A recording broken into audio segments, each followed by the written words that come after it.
बिस्मिल्लाहिर्रहमानिर्रहीम। आज हम पाकिस्तान मूवमेंट के एक अहम चैप्टर राउंड टेबल कॉन्फ्रेंसिस पर बात करेंगे।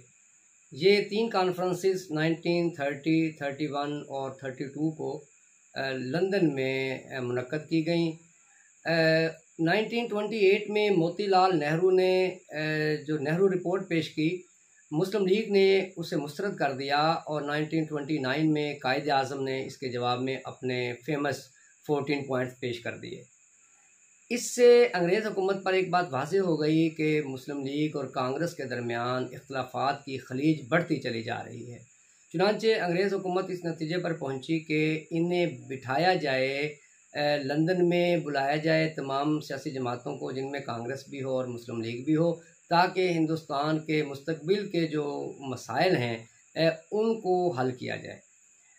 इसी दौरान दिसंबर में जो कॉन्फ्रेंस हुई कांग्रेस की लखनऊ में, उसमें कांग्रेस ने अपनी वर्किंग कमेटी को इस बात का हुक्म दिया कि आप सिविल नाफरमानी की तहरीक के हवाले से लोगों का एतमाद में लें और इस हवाले से काम करें।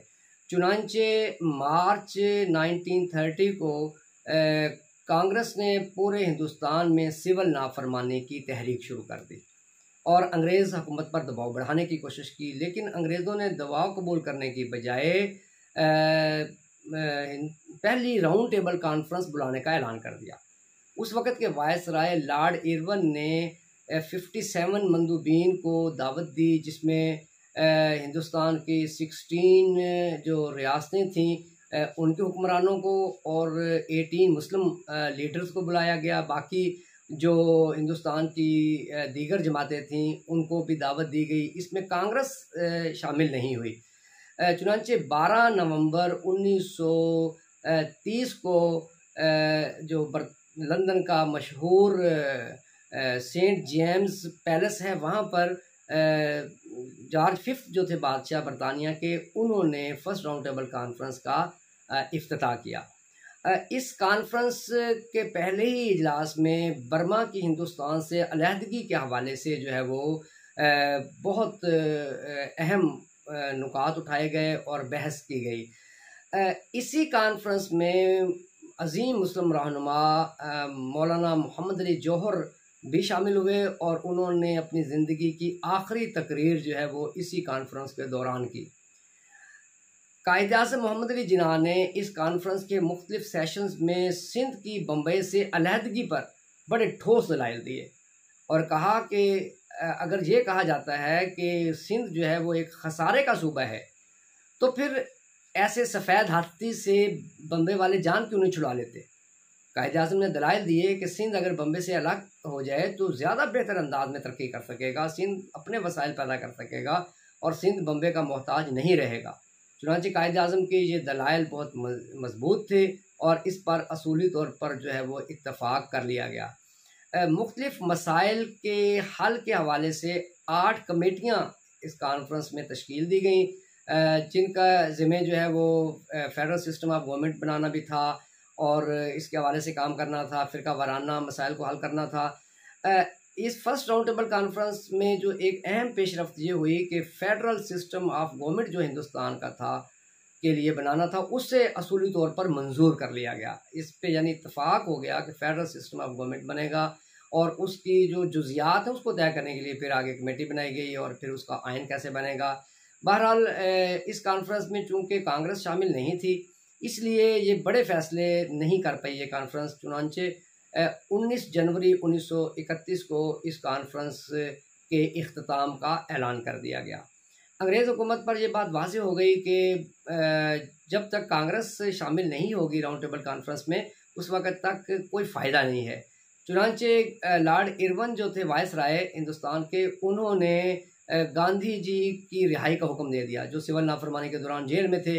तो गांधी के रिहा होने के बाद गांधी और इरविन के दरमियान एक पैक्ट हुआ, जिसके तहत तय पाया कि कांग्रेस सिविल नाफरमानी की तहरीक ख़त्म कर देगी और राउंड टेबल जो दूसरी कॉन्फ्रेंस हो रही है उसमें शामिल होगी और इसके बदले में हुकूमत बरतानिया जो है वो तहरीक के दौरान कैद होने वाले जो कारकुन हैं उनको रिहा कर देगी और उन पर आइंदा सियासी मुकदमात नहीं चलाए जाएंगे।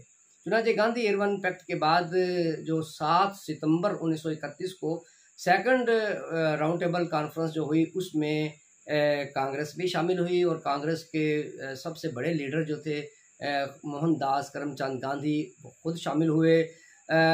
उन्होंने इस कॉन्फ्रेंस में कोशिश की कि फ़िरका वाराना जो इश्यूज़ हैं उनको ना उठाया जाए, कोशिश की कि फ़िरका वाराना मसाइल के को बाईपास करके उन मसाइल पे बात ही ना की जाए और उसकी बजाय फेडरल सिस्टम ऑफ गवर्नमेंट जो है और जो मरकज़ी आयन है उस पे पेशरफ्त की जाए।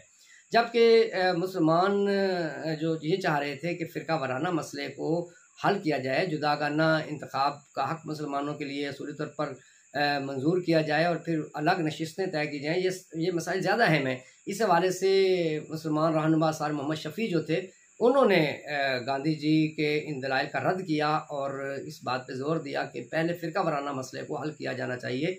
चुनांचे उस मौके पे सर आगा खान ने एक काबिल कबूल हल पेश किया जो अक़लियतों के मसाइल के हवाले से था और दीगर अक़लियती जो वहाँ पे रहनुमा मौजूद थे उन्होंने भी इस पर इत्तफ़ाक़ राय किया। लेकिन चूँकि इसमें अछूतों के लिए भी अलग नशिस्तें मुकर्रर की जा रही थीं जुदागाना इंतखाब के ज़रिए, तो गांधी जी ने कहा कि वो किसी सूरत जो है वो ऐसी तजवीज़ को कबूल नहीं करेंगे जिसमें अछूतों के लिए भी अलग नशिस्तें रखी जाएँ।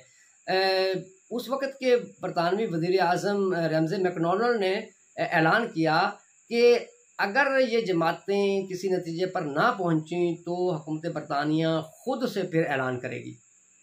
चुनांचे 1 दिसंबर 1931 को ये सेकंड राउंड टेबल कॉन्फ्रेंस भी ख़त्म हो गई और 16 अगस्त 1932 को बरतानिया के वज़ीर आज़म जो थे रैमज़े मैकडॉनल्ड उन्होंने कम्यूनल अवार्ड का ऐलान कर दिया। कम्यूनल अवार्ड का मतलब था फ़िरका वाराना मसले का हल।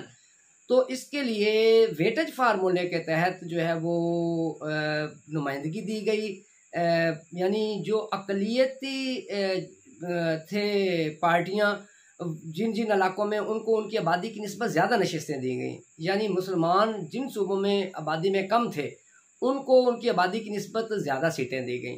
इसी तरह सिख और हिंदू जो थे वो चूँकि पंजाब में कम थे इसलिए उनको पंजाब में उनकी आबादी की निस्बत ज़्यादा नशिस्तें दी गई, यानी वेटेज फार्मूले के तहत जो है वो नशिस्तें दी गई। और बाकी सिखों के लिए भी और अछूतों के लिए भी अलग नशिस्तें रखी गईं। लेकिन गांधी जी ने इस बात पर सख्त एहतजाज किया और 30 सितंबर 1932 को गांधी जी ने जो है वो मरण भरत का ऐलान कर दिया और भूख हड़ताल कर दी और कहा कि जब तक अछूत जो है वो दस्तबरदार नहीं होंगे इन जुदागाना सीटों के हवाले से और कम्यूनल अवार्ड से, तो गांधी जी उस वक़्त तक भूख हड़ताल जारी रखेंगे। चुनांचे अछूत रहनुमा जो डॉक्टर अम्बेडकर थे उन पर बहुत ज़्यादा दबाव आ गया और उनको हिंदू रहनुमाओं ने इस बात पे कायल किया कि आप जो है वो जुदागाना इंतखाब का हक़ जो मिला है आपको और कम्यूनल अवार्ड में अलग आपको जो नशिस्तें मिली हैं उससे दस्तबरदार हो जाएं। चुनांचे डॉक्टर अम्बेडकर ने जो है वो गांधी जी की जान बचाने के लिए जो है वो ये कम्यूनल अवार्ड में मिलने वाली सीटें अलग जो नशिस्तें थी उसको छोड़ दिया और गांधी जी के साथ उनका एक एग्रीमेंट हुआ जिसे पूना पैक्ट का नाम दिया जाता है। तो पूना पैक्ट में कांग्रेस ने जो अपने लिए मखसूस नशिस्तें थी कांग्रेस के हिस्से में जो आ रही थी उसमें से जो है वो उन्होंने नशिस्तें जो है वो अछूतों को दे दी और कम्यूनल अवार्ड से जो है वो डॉक्टर अम्बेडकर जो थे वो दस्तबरदार हो गए। इस तरह इन मसाइल के हल के बाद जो है वो हुकूमत बरतानिया ने 17 नवंबर को 1932 को तीसरी गोलमेज़ कॉन्फ्रेंस जो है वो लंदन में बुलाई। लेकिन इस कॉन्फ्रेंस में कांग्रेस भी शामिल नहीं हुई, मुस्लिम लीग के रहनुमाओं ने भी इसमें कोई ज़्यादा ख़ास दिलचस्पी शो नहीं की। कॉन्फ्रेंस बहरहाल ज़रूर हुई और 17 नवंबर से 24 दिसंबर 1932 तक जारी रही, लेकिन इसमें कोई भी ख़ास जो है वो फ़ैसले नहीं किए गए और ये कॉन्फ्रेंस भी तकरीबन नाकाम हुई। 1933 में इन तीनों कॉन्फ्रेंसेस के हवाले से हुकूमत बरतानिया ने एक रिपोर्ट पेश की जिसे हम करतासे अबियज़ या वाइट पेपर कहते हैं। तो आज की हमारी गुफ्तगू में हमने तीन जो कॉन्फ्रेंसेस हुई जिन्हें राउंड टेबल कॉन्फ्रेंसेस कहा जाता है, 1930, 31 और 32 में ये हुई, और उसके बाद जो वाइट पेपर जारी हुआ, इन कॉन्फ्रेंसेस में क्या फ़ैसले किए गए और किन अमूर पे बहस हुई। इसी दौरान हमने इस कॉन्फ्रेंसेस के नतीजे में जो है वो हमने देखा कि गांधी इरविन पैक्ट भी हुआ और पूना पैक्ट को भी हमने डिस्कस किया।